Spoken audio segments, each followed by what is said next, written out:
La Nina El Niño వాతావరణ పరిస్థితుల మీద ఏ విధంగా ప్రభావితం చూపిస్తుంది, వర్షాకాలంలో వీటి ప్రభావం ఏ విధంగా ఉంటుంది ఏంటి అనేది తెలుసుకుందాము. మనతో పాటు వాతావరణ శాఖ అధికారి శ్రీనివాస్ గారు ఉన్నారు. ఒకసారి ఆయనతో మాట్లాడదాము. నమస్తే సార్. సార్, ఎల్నినో లానినో అనే పదాలను ఎక్కువగా మనం వింటూ ఉంటాము. అసలు ఇవంటే ఏంటి, వీటి ప్రభావం అనేది వాతావరణ పరిస్థితుల మీద ఏ విధంగా ఉంటుంది? మనకి ప్రధానంగా ఈ మాన్సూన్ విండ్స్ అనేటివి ఈ ఎర్త్ యొక్క మూమెంట్ వల్ల ఎర్త్ యాక్సిస్ ఒకటి మనకి స్ట్రైట్గా లేకుండా 23.5 డిగ్రీలు వాలి ఉంటుంది. ఈ వాలి ఉండటం వల్ల మనకి డిఫరెంట్ పీరియడ్స్ ఆఫ్ ద ఇయర్లో డిఫరెంట్ సీజన్స్ అనేవి మెయిన్గా దీనివల్ల వస్తాయి. ఈ సీజన్స్ కూడా ఏంటంటే ఈ గ్లోబల్గా ఉన్న ఎర్త్ మీద ఈ సూర్యరశ్మితోటి వేడెక్కిన సిచ్యుయేషన్ డిఫరెంట్ పొజిషన్లో డిఫరెంట్గా ఉండటం వల్ల ఒక ప్రదేశం నుంచి మరొక ప్రదేశానికి విండ్స్ జనరేట్ అయ్యి, ఈ విండ్స్ ఏంటంటే సముద్ర ప్రాంతాల నుంచి వచ్చిన విండ్స్ చాలా తేమను తీసుకురావడం వల్ల ఇటువంటి పరిస్థితి ఉంటుంది. ప్రత్యేకంగా మన ఇండియన్ మాన్సూన్ గురించి చేసినట్టయితే, ఇండియన్ మాన్సూన్లో మెయిన్గా ఏంటంటే మనకి సమ్మర్ పీరియడ్లో నార్త్ ఇండియా, ఇటు పాకిస్తాను, ఆఫ్ఘనిస్తాను సైడు బాగా హీటింగ్ వల్ల ఇక్కడ లో ప్రెషర్ ఏర్పడుతుంది. ఈ లో ప్రెషర్ ఏర్పడినప్పుడు మనకి సదరన్ హెమిస్ఫియర్, మనం ఈక్వేటర్ దాటి కిందకి పోయినప్పుడు ఈ కిందలో మనకి ఈ మస్కారెన్ ఐలాండ్స్ అన్న ప్రాంతంలో పెద్ద హై ప్రెషర్ ఉంటుంది. సో ఈ హై ప్రెషర్ నుంచి మన ఈ లో ప్రెషర్ వైపు విండ్స్ అనేవి భూమధ్య రేఖని దాటుకుని వస్తాయి. ఈ దాటుకుని వచ్చినప్పుడు ఇవి సముద్రాల మీదుగా హిందూ మహాసముద్రము, ఈ బంగాళాఖాతము, అరేబియన్ సముద్రాల మీదుగా వచ్చినప్పుడు చాలా తేమను తీసుకొచ్చి మనకి ఒక 4 నెలల పాటు ఈ మాన్సూన్ అనేది కంటిన్యూ అవుతూ ఉంటుంది. అయితే ఈ మాన్సూన్ యొక్క రెయిన్ఫాల్ అనేది ఒక గ్లోబల్గా 2 ఎఫెక్ట్స్ దీని మీద ప్రభావితం చూపిస్తాయి. ఇవేంటంటే మన ఈఎన్ఎస్ఓ అని ఒకటి అంటాము, అలాగే సదరన్ ఆసిలేషన్ అని ఒకటి అంటాము.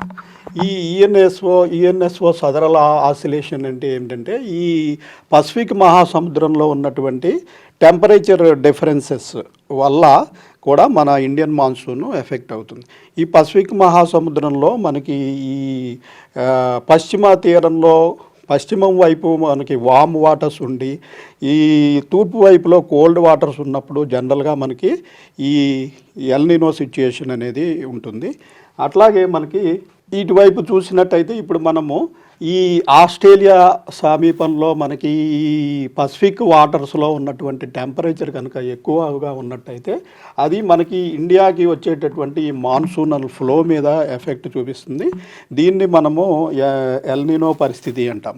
ఈ ఎల్నినో పరిస్థితి వల్ల ఏమవుతుందంటే ఇటు ఆస్ట్రేలియా ప్రాంతంలో విపరీతమైన వర్షాలు పడి మనకి వర్షపాతం అనేది తగ్గిపోతూ ఉంటుంది.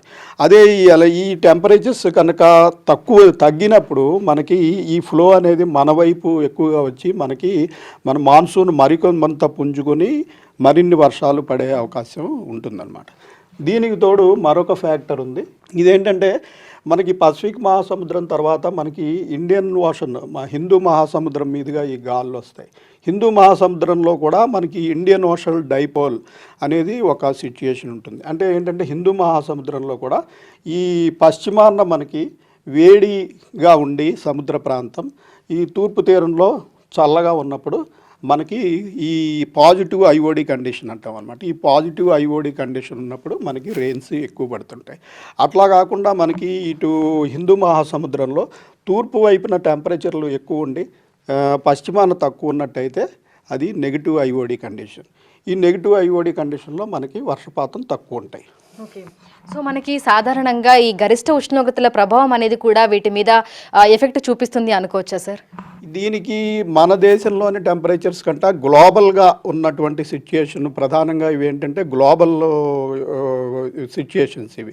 అంటే హిందూ మహాసముద్ర ప్రాంతము, పసిఫిక్ మహాసముద్ర ప్రాంతంలో ఆ ప్రాంతంలో ఉన్న టెంపరేచర్ల మీద ఎక్కువగా పడి ఉంటుంది. సో దీని మీద మెయిన్గా మన భారతదేశంలో ఉన్న టెంపరేచర్ల మీద ఇది ఆధారపడి ఉండదు. అయితే ఒక్కొక్కప్పుడు ఈ ఎల్నినో వచ్చినప్పటికీ మనకి ఈ ఐఓడి అన్నది కనుక పాజిటివ్గా ఉన్నట్టయితే ఇది చాలా వరకు ఆ ఎల్నినో ప్రభావాన్ని తగ్గిస్తుంది. అదే కాకుండా కొన్ని సంవత్సరాల్లో ఏంటంటే మనకి పాజిటివ్ ఐఓడి అలాగే లానినా ఈ రెండు కూడా మన మాన్సూన్కి చాలా పాజిటివ్. అటువంటప్పుడు మనకి వర్షాలు విస్తృతంగా పడతాయి. ఒకప్పుడు ఎల్నినో వచ్చి కానీ ఐఓడి పాజిటివ్గా ఉంటే కొంతవరకు ఎల్నినో ఎఫెక్ట్ని నిరోధించి మనకి వర్షాలు స్టిల్ బాగానే పడతాయి. లేదంటే ఇప్పుడు మనకి నెగిటివ్ ఐఓడి అండ్ ఎల్నినో పరిస్థితులు ఉన్నట్టయితే మనకి పూర్తిగా డ్రాట్ వచ్చే అవకాశం ఉంటుంది. ఓకే. సో సాధారణంగా మనం సమ్మర్ సీజన్లో ఈ కుండపోత వర్షాలను కూడా చూస్తూ ఉంటాము. అదేవిధంగా ఒక సీజన్ నుంచి మరొక సీజన్కి మార్పు చెందినప్పుడు కూడా మనం వర్షాలు అనేవి చూస్తూ ఉంటాము. సో వీటి ప్రభావం కూడా దీని మీద ఉంటుంది అని చెప్పుకోవచ్చా? వీటి ప్రభావం ఉండదండి. ఇవి లోకల్ ఫ్యాక్టర్స్. మనకి ఏంటంటే మన భారతదేశంలో ఈ సమ్మర్ మాన్సూన్ టైంలో పడే వర్షాలు ఏమిటంటే మనకి మన ల్యాండ్ మాస్కి మన సముద్ర ప్రాంతం మనకి దగ్గరగా ఉన్న సముద్ర ప్రాంతానికి ఉన్న టెంపరేచర్ డిఫరెన్సెస్ వల్ల మనకి లోకల్గా చిన్న చిన్న లో ప్రెషర్స్ ఉపరితల ఆవర్తనాలు ఏర్పడుతుంటాయి. వేరేజ్ మాన్సూన్ ఫ్లో అన్నది ఒక గ్లోబల్ ఫినామినా. మొత్తం ఎర్త్ మీద ఉన్నటువంటి వివిధ వాతావరణ పరిస్థితుల వల్ల ఈ భూమి గమనం వల్ల ఇవి జనరేట్ అవుతాయి. సో దానికి పెద్దగా సంబంధం ఉండదు. అయినప్పటికీ ఇప్పుడు రాబోయే సీజన్లో మనకి ఏంటంటే ప్రస్తుతం లానినా అన్నది అంటే పాజిటివ్ కండిషన్. అది ఆ లానినా అన్నది చాలా వీక్ ఫేజ్లో ఉంది. అది బహుశా న్యూట్రల్ పొజిషన్లోకి పోవచ్చును మాన్సూన్ సమయానికి అని ప్రస్తుతం మనకి ఇండికేషన్స్ వస్తున్నాయి. అలాగే ఈ ఐఓడి కూడా ప్రస్తుతం మనకి న్యూట్రల్ పొజిషన్లో ఉంది. సో ఈ రెండు న్యూట్రల్ పొజిషన్లో ఉండటం వల్ల మనకి ఇంకొక నెల పోయిన తర్వాత సిచ్యుయేషన్ చూసి వీటిల్లో ఏది నెగిటివ్ అయినా కూడా మనకి కొంత ఎఫెక్ట్ ఉంటుంది. లేదా ఈ రెండు కనుక న్యూట్రల్లో ఉన్నట్టయితే మన మాన్సూన్ యావరేజ్గా ఇంచుమించుగా సమానంగా ఉండే అవకాశం ఉంటుంది. అయితే గత కొన్ని సంవత్సరాలుగా చూస్తే వీటి కదలికలు అనేవి ఏ విధంగా ఉన్నాయని చెప్పుకోవచ్చు సార్? ఇప్పుడు గత 2-3 సంవత్సరాలు బట్టి మనకి ఈ లానినా కండిషన్ ఎక్కువగా కొనసాగుతోంది. అలాగే మనకి ఎల్నినో కండిషన్ వచ్చినప్పటికీ అది మెయిన్ మాన్సూన్ పీరియడ్లో రాలేదు. మనకి మాన్సూన్ పీరియడ్లో మనకి 2019లో మనకి బాగా స్ట్రాంగ్ ఎల్నినో ఉన్నప్పటికీ కూడా మనకి ఈ పాజిటివ్ ఐఓడి కండిషన్ వల్ల మనకి పెద్దగా ఎఫెక్ట్ కాలేదు.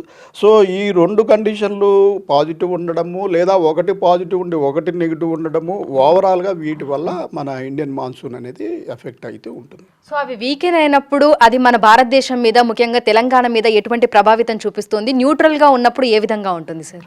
మనకి ఇది మాన్సూన్ అనేది గ్లోబల్ ఫినామినా కాబట్టి ఒకవేళ మాన్సూన్ ఫ్లో తగ్గినట్టయితే ఓవరాల్గా భారతదేశం మీద అలాగే తెలంగాణ మీద కూడా ఇంచుమించు ఒకేలాంటి ప్రభావం ఉంటుంది. ప్రస్తుతం దీని గురించి పూర్తిగా మనకి ఇంకా ఫోర్కాస్ట్ కంప్లీట్ కాలేదు. మనకి మే 2nd వీక్ నాటికి మనకి ఎల్నినో కండిషన్ ఉంటుందా లానినో ప్రస్తుతం అయితే రెండు న్యూట్రల్లో ఉన్నట్టు లెక్క. మనకి ఈఎన్ఎస్ఓ కండిషన్ న్యూట్రల్లో ఉంది, ఐఓడి కూడా న్యూట్రల్లో ఉంది. సో ఈ వీటిల్లో ఏంటంటే ఏది ఎల్నినో వచ్చి అలాగే ఐఓడి కూడా నెగిటివ్లోకి పోయినట్టయితే పూర్తిగా మనకి నెగిటివ్ సిచ్యుయేషను. లేదు లానినా న్యూట్రల్ కంటిన్యూ అవుతూ ఐఓడి పాజిటివ్లో ఉన్నట్టయితే కొంతవరకు మనకి ఆదుకునే పరిస్థితి ఉంటుంది.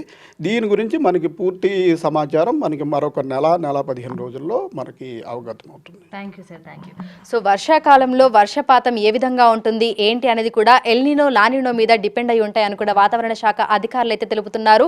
సో అవి న్యూట్రల్గా ఉంటాయా లేదంటే తక్కువగా ఉంటాయా అనేది కూడా వీటిని ప్రభావితం చేస్తుంది అని చెప్తున్నారు. మే చివరి నాటికి ఇందుకు సంబంధించి పూర్తి అవగాహన వచ్చే అవకాశం ఉన్నట్లుగా చెప్తున్నారు. ముఖ్యంగా గ్లోబల్గా మనం చూసుకున్నట్లయితే కూడా ఆ వాతావరణ పరిస్థితులు అన్నీ కూడా ఎల్నినో లానినో మీద ప్రభావితం చూపిస్తాయని వాటి ద్వారానే మనం వీటిని అంచనా వేయడానికి అవకాశం ఉంటుంది అని కూడా చెప్తున్నారు. విడుదల పరశురామ్తో అంజుమ బిగ్ టీవీ హైదరాబాద్.